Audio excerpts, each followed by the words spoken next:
Monica refused to let me. I had imposter syndrome. I refused to ask for help. I had health issues. I had money issues. I had family issues. And I let them all be excuses. So by Sunday, you will probably think of going home at least 6 times. And Monica will not let you. I'm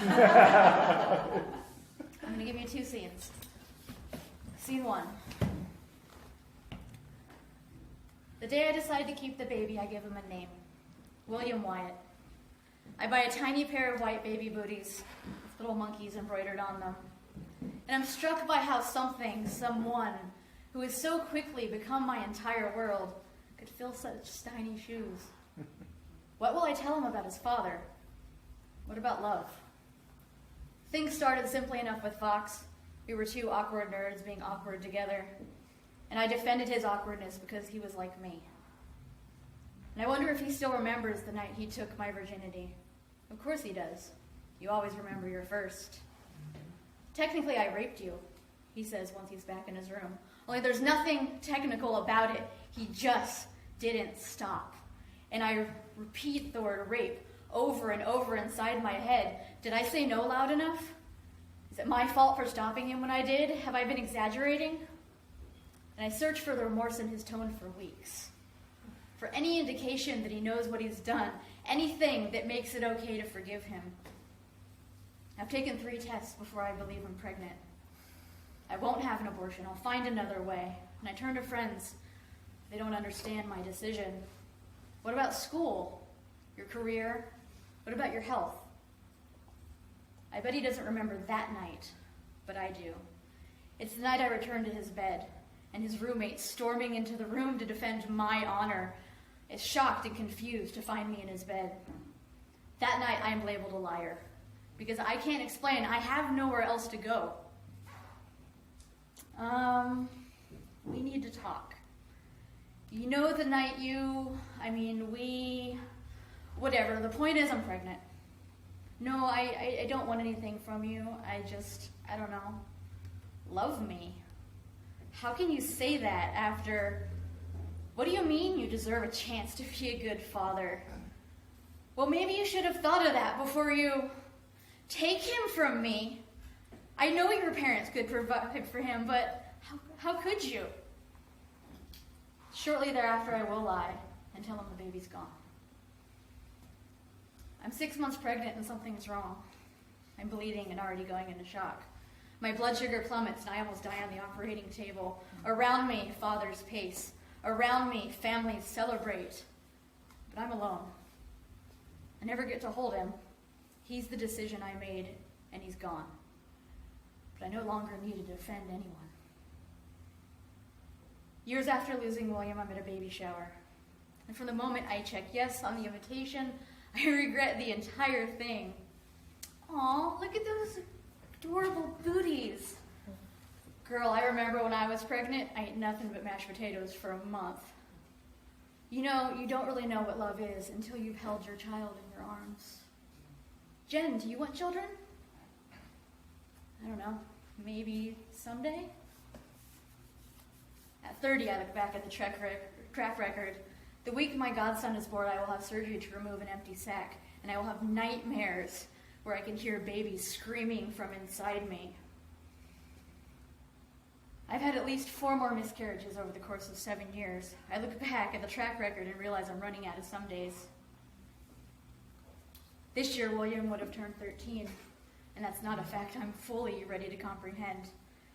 In July, I open the box and take them out. A pair of little white booties with monkeys on them.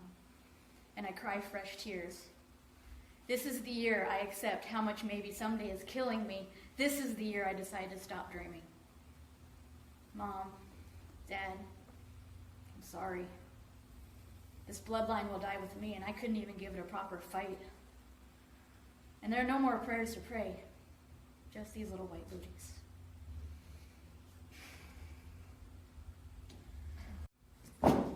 It's mere days before my wedding, and I'm stretched thin. I've never planned a wedding. I've never had contracts and money and budgets to juggle. I will never get divorced just to simply never have to go through this again. Hello?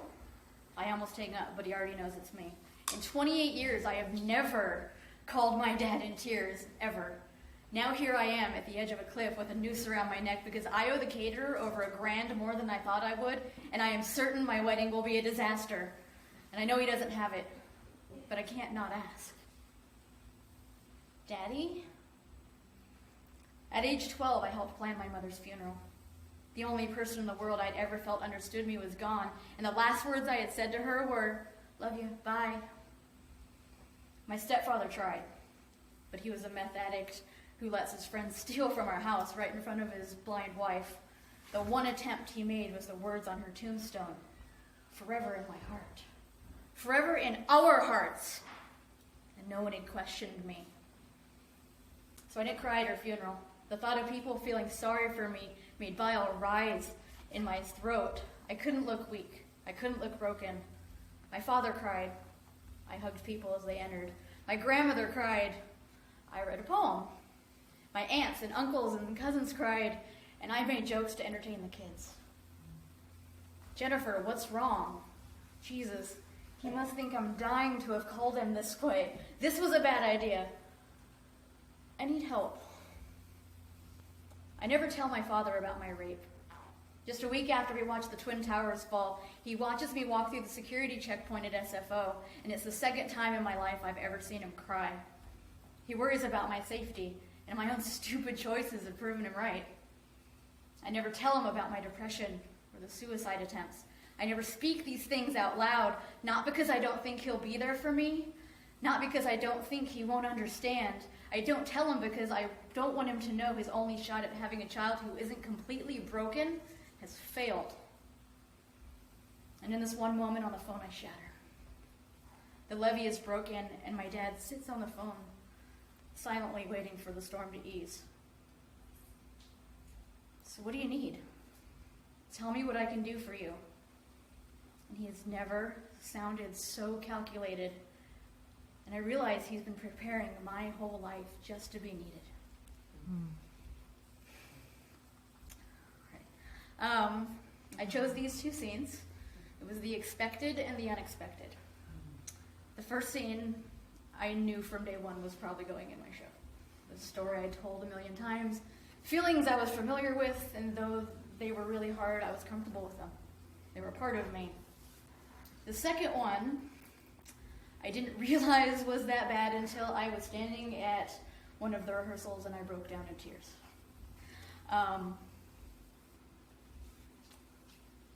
And so these things that we anticipate, we find this painful part of ourselves, and we find solace in it because it's the demon we know, and we avoid all the demons we don't know. What I didn't realize is that healing started the second I put in that application. The moment I decided to take that step, I made a commitment to myself to heal. And it's not a one-time event. It happened over and over for the next 2 years, and it's still happening. And sometimes it's painful. You're literally cutting a piece of yourself out of you. Even if it was toxic, that was the demon you knew. And you spend at least the next year relearning how to live. All these experiences, new love, new hardship, sadness, depression, illness.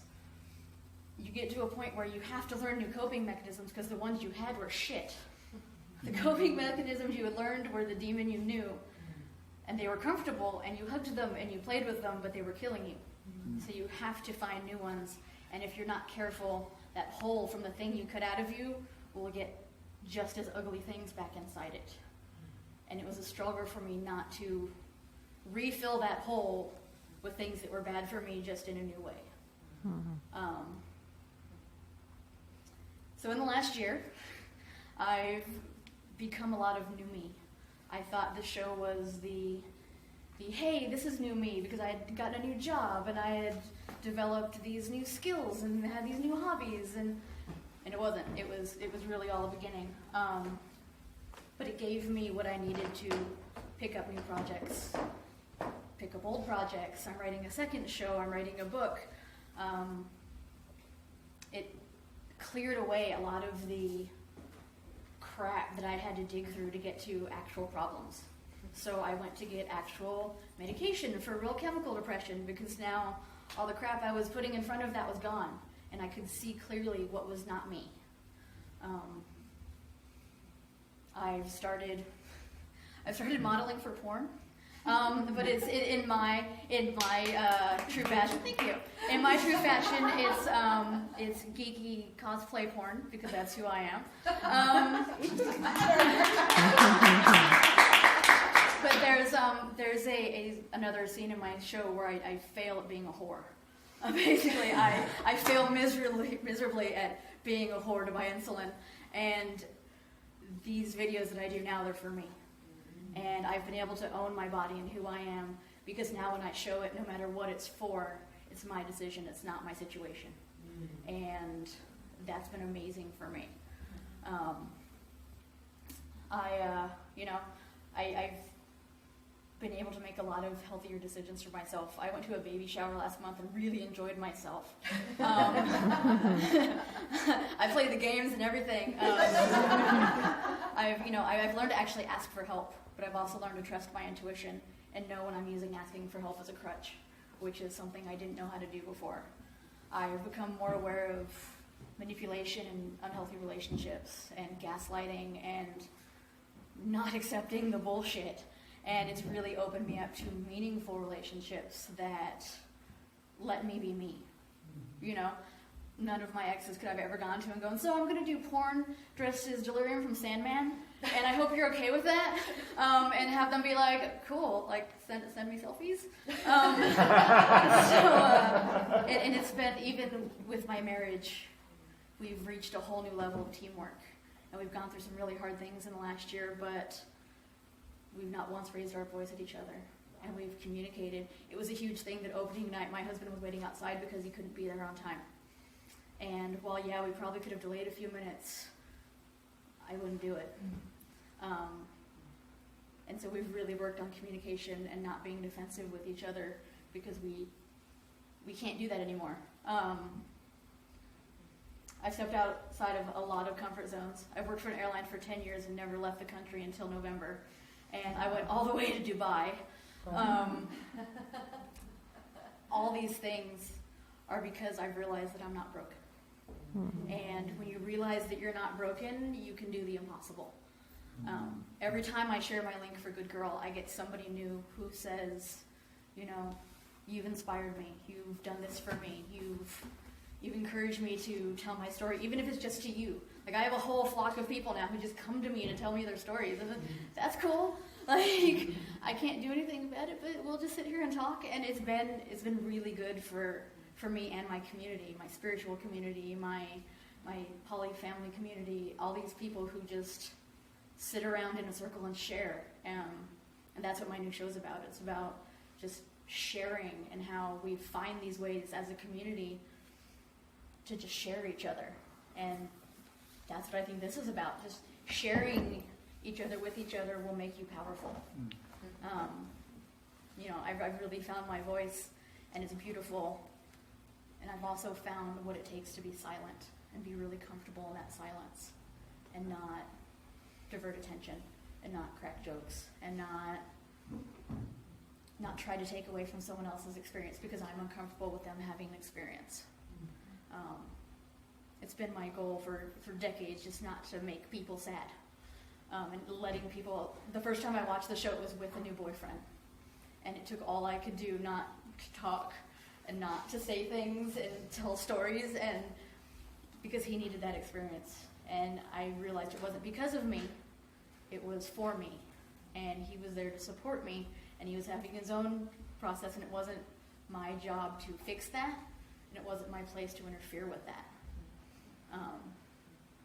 And that's a fantastic feeling, to finally realize that none of the coping mechanisms you've developed are you, and nothing that you need makes you broken. It makes you human. That's me.